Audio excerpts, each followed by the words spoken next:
I am thrilled to introduce the next session today, where we'll hear about a variety of different topics, amongst them the use of provocation studies to better understand exertional intolerance and post-exertional malaise that we heard from Dr. Bateman's excellent earlier talk can be quite pronounced in ME/CFS. And our first speaker today needs little introduction. We're first going to hear from Dr. Nancy Klimas at Nova Southeastern University, and we're going to hear about her work accelerating the clinical trials and using modeling to predict interventions. So please join me in welcoming Dr. Klimas. Thanks.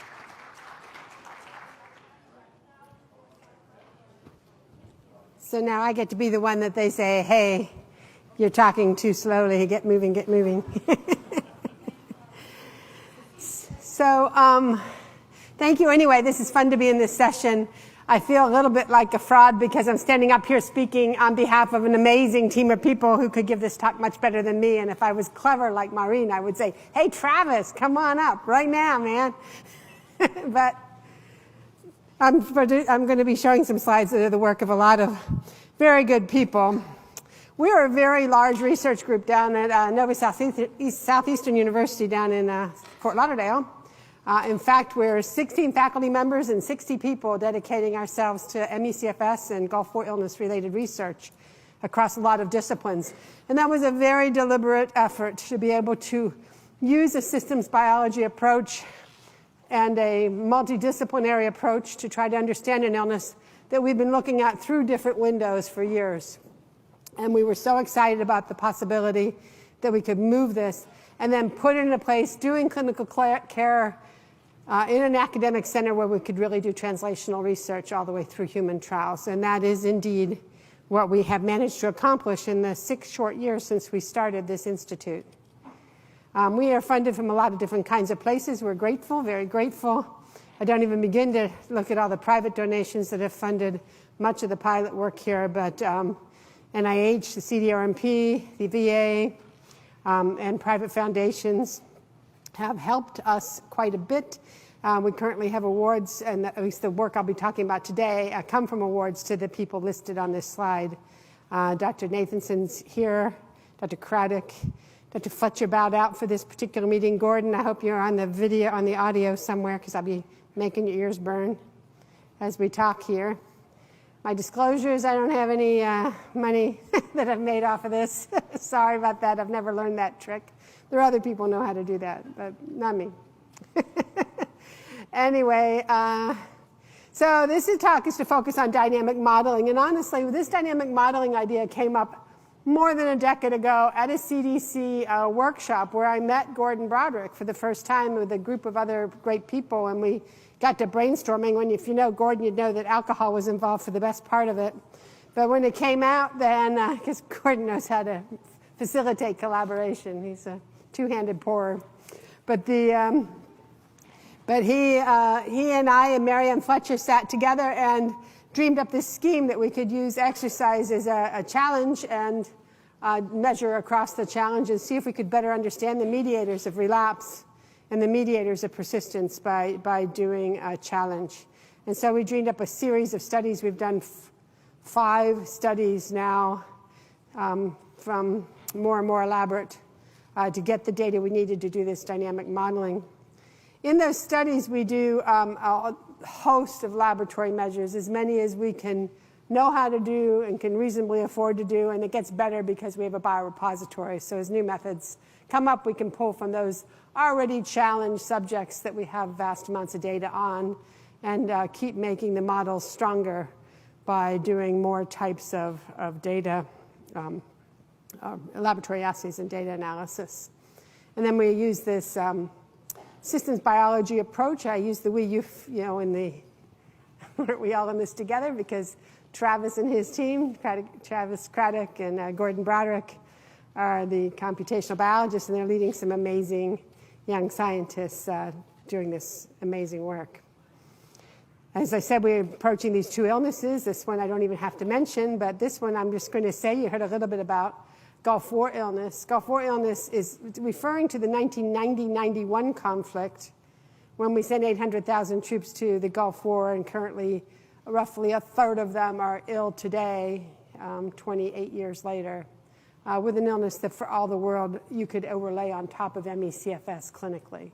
So it seemed like a good comparator group, and it also gave us some opportunities for funding that we would never otherwise have had. So we have been happily comparing ME/CFS to Gulf War illness for some time now. Now, initially, we did go through the one lens, one field. So I'm a clinical immunologist. We were looking at immunology a lot early on, and we could see patterns. We could see neuroinflammatory cytokine patterns, things you heard about today. And here, the two illnesses overlapped pretty well. They both had NK cell dysfunction. They both had a lot of neuroinflammation. They both had the cytokines that regulate cytotoxicity were diminished. So there were things to see.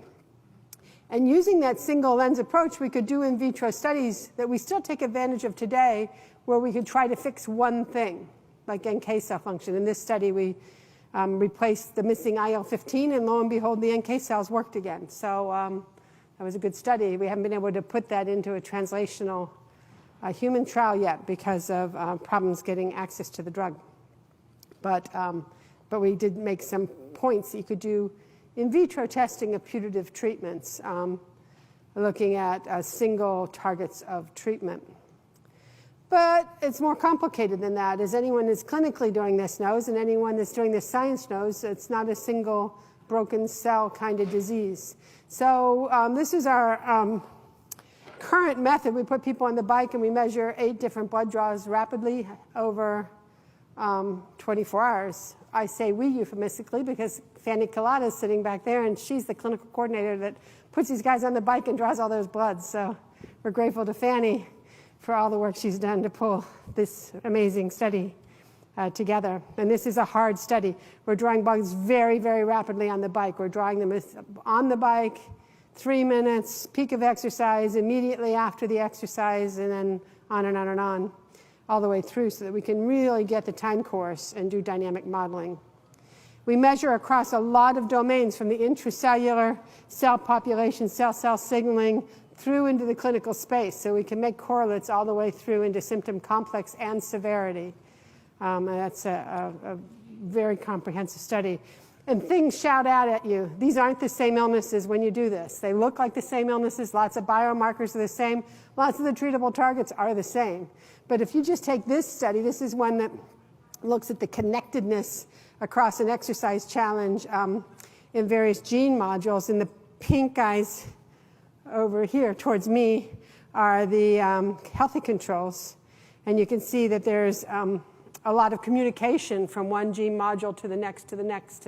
You saw in Jose's data where one set of genes is connected to a lot of other genes downstream to make a lot of action happen.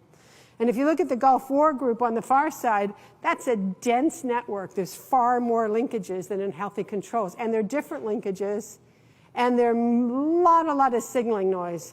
But look at the ME/CFS group in the middle. There's not much communication going on. And when you look at these genes, they're showing a hypometabolic state. There's less signaling and less metabolic gene activation over an exercise challenge. So that stirred us up and said, wow, we got a little something from this method of looking across an exercise challenge. That was just our first little wave of looking. Now, could we do something a lot more exciting with that than say things are different? Could we potentially identify treatable targets? Could we, in a virtual space, do trials, actually do clinical trials? And could we understand, in order to do those clinical trials, we'd have to understand the homeostatic networks in play and challenge homeostasis and ask if we could physically move it from one set point, some comfortable set point of homeostatic network in this sick condition, towards the homeostatic network that we could identify in the well condition. And that has been the focus of much of our work these last 5 years. So and these are straight out of Travis's slide deck from Australia. These are the most updated slides he just presented a few weeks ago on the other side of the planet. And but this is the kind of work that's underway. In this particular study, and I might add that we are doing this in Gulf War illness men, Gulf War illness women, chronic fatigue syndrome, ME, men and women. We've done the full recruitment of all of those groups and have all this dynamic modeling biology either underway or done or sitting in the biorepository waiting to get completed. So we have what I consider as the clinician in the study, the hard part done. We recruited the subjects and we got the data, the stuff collected. Now, you guys in the back will get me later. I know that. I'm sorry, but that was fun. I know. There's so much work to do. Anyway, this idea is that we could take these data and then see if we could correlate critical findings with symptom burden and symptom complex, and then see if we could actually find druggable targets and the drugs that would do it.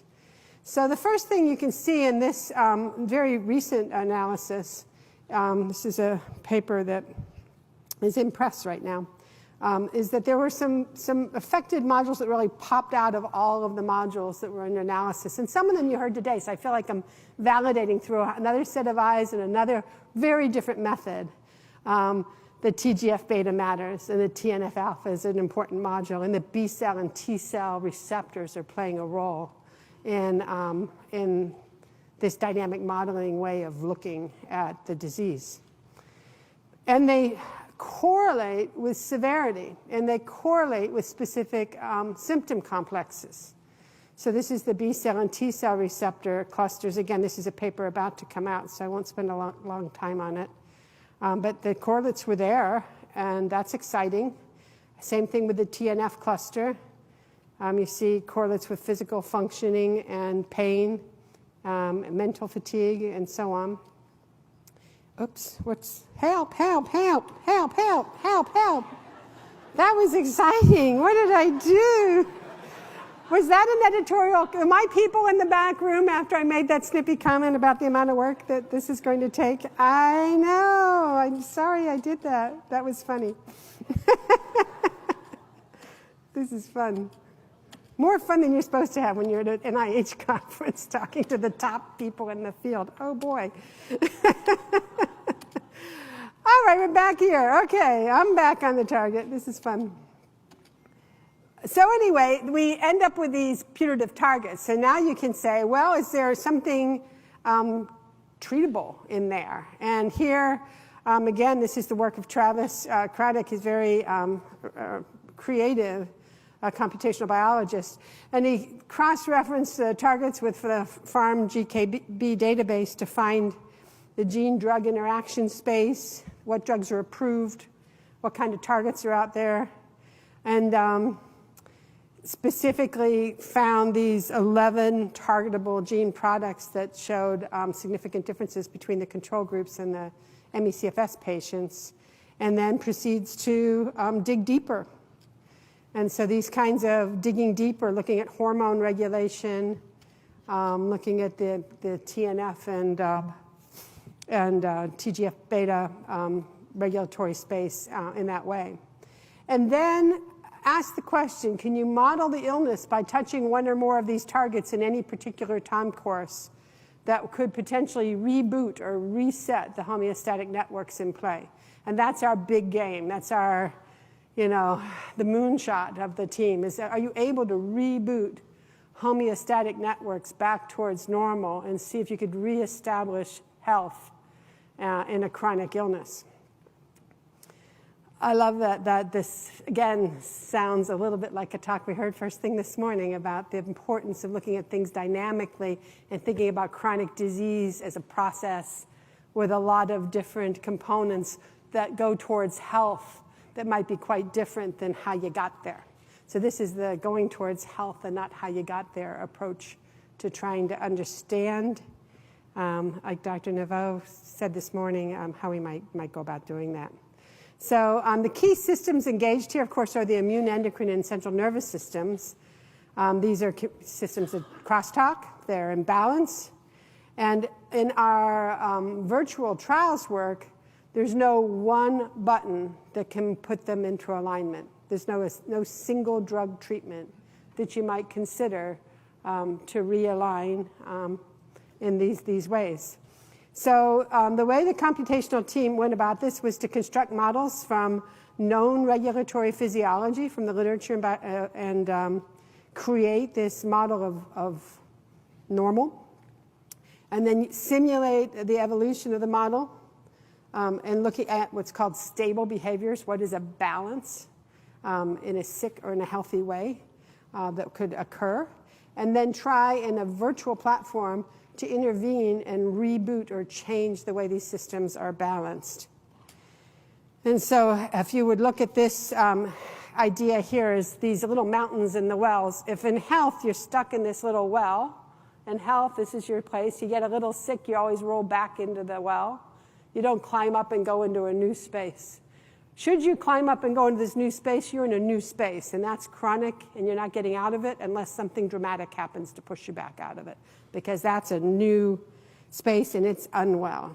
So the idea here is that strong or severe external factors can force you the perfect storm of events from one state of homeostatic wellness into a state of homeostatic unwellness. And when we look at Gulf War illness and chronic fatigue syndrome, they're different wells. They're not sitting in the same spot. We're constantly trying to improve on the model. So the model we have is from a physiologic state that we're getting from peripheral blood measures and other measures. But there is a real effort to improve on the model to include the brain environment as much as you possibly can, because it's critically important. This is a neuroinflammatory disease. And so just recently, just very recently, a couple months ago, Travis published this paper looking at the linkages of the neuroinflammatory system in this type of regulation. And subgroups emerge. And subgroups emerge that are based on gender. Women and men are different. It's shocking. I know you all are very surprised that men and women actually physiologically can be proved to be different creatures. It's pretty cool. And postmenopausal women and premenopausal women are different in these models, in our models of wellness and unwellness. And in the Gulf War model, high stress and low stress flips into separate models. So people with comorbid PTSD, for instance, and Gulf War illness will physiologically track out to be different.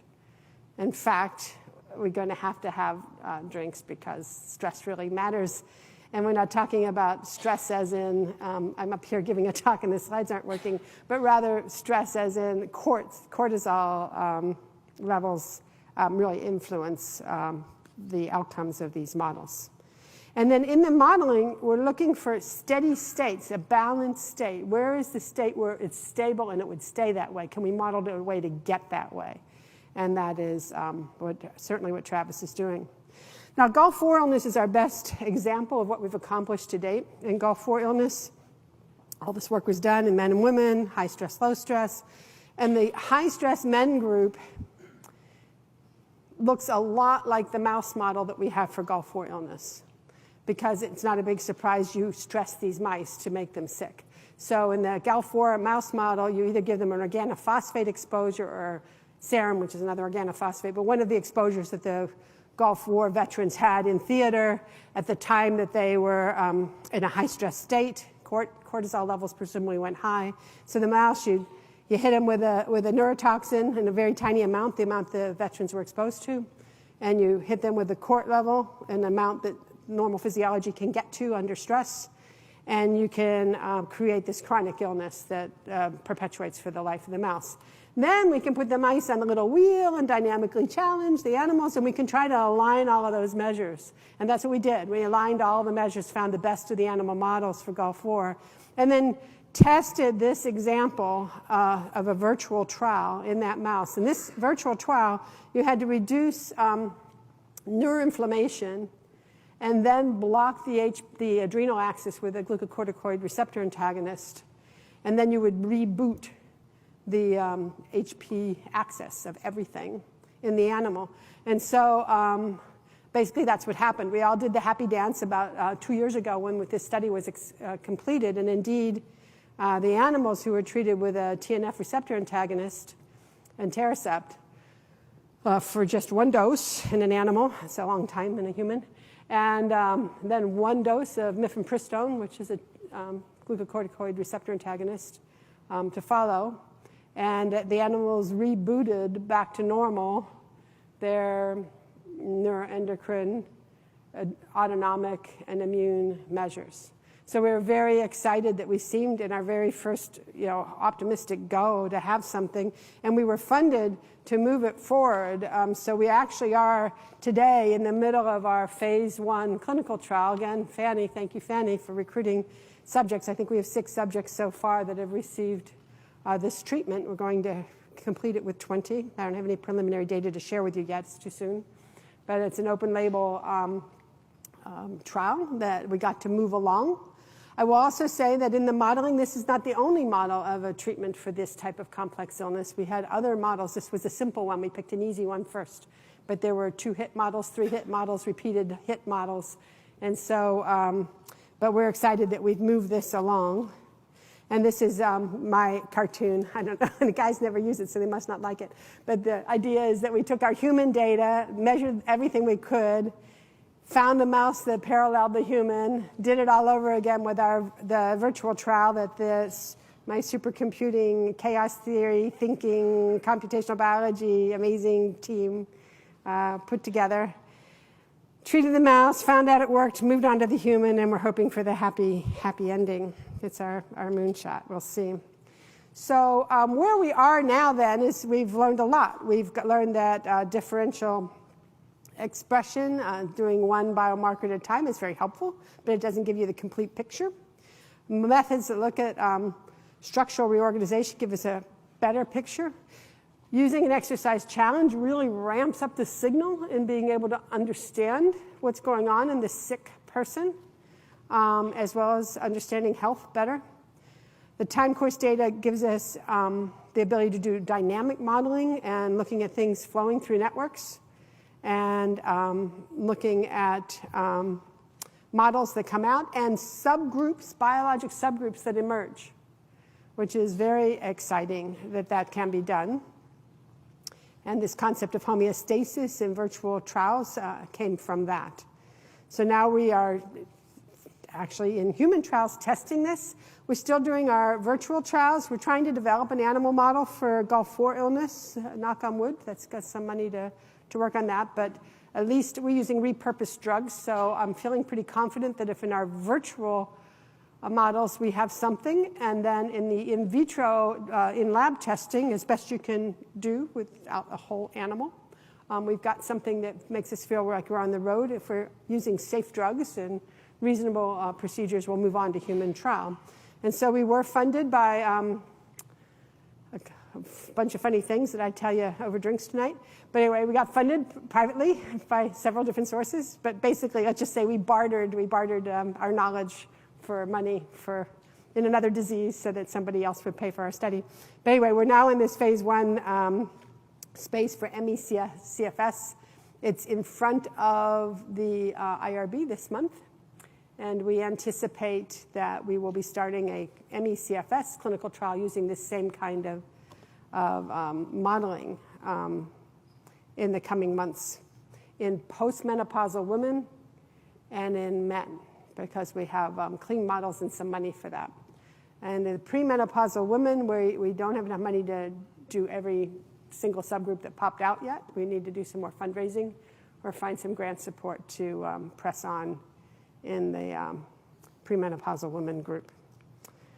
So this is our huge team, amazing people. 10 of us are in the room right now. And Lubov and Travis, I used a lot of your data and pretended like I was channeling you. Marianne Fletcher, who's not here with us today, is the director of the Biomarker Discovery Laboratory, where much of this happened. Christina and Maria Brew and Christina Enley are in the back, who do all the immune and many of the biomarkers. Malav, who's our bioenergetics guy, had his day yesterday in the young investigator group. Aman's joining our group now to start doing some nutritional sciences work with us. But we have an amazing group of people, and the clinicians that are able to move it forward. Maria Veras were here with us today. Dr. Bested joined our group from Canada. We stole her. I'm sorry, Canada. But she's amazing, and she's directing our clinics.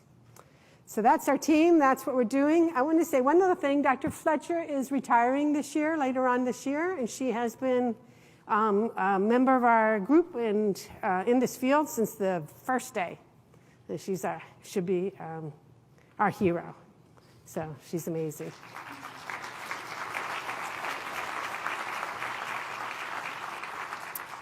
All right.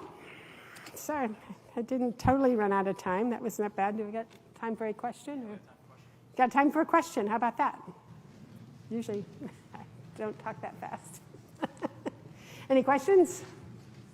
We have one question coming to the microphone.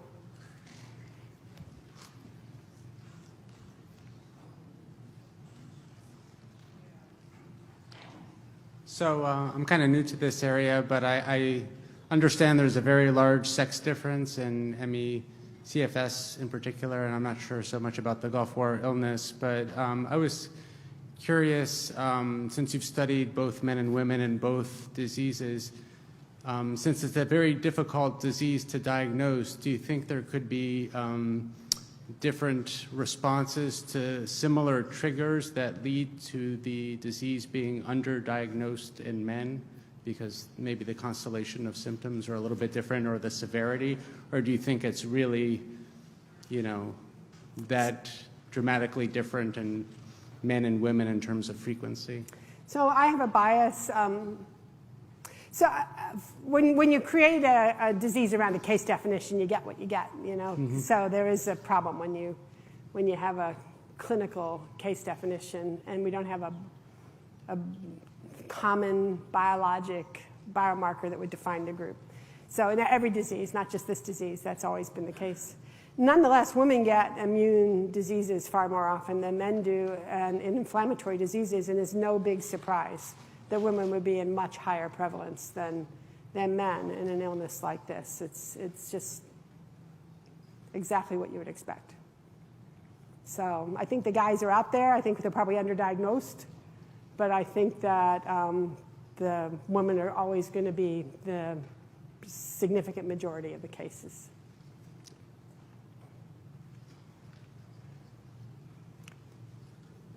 All right.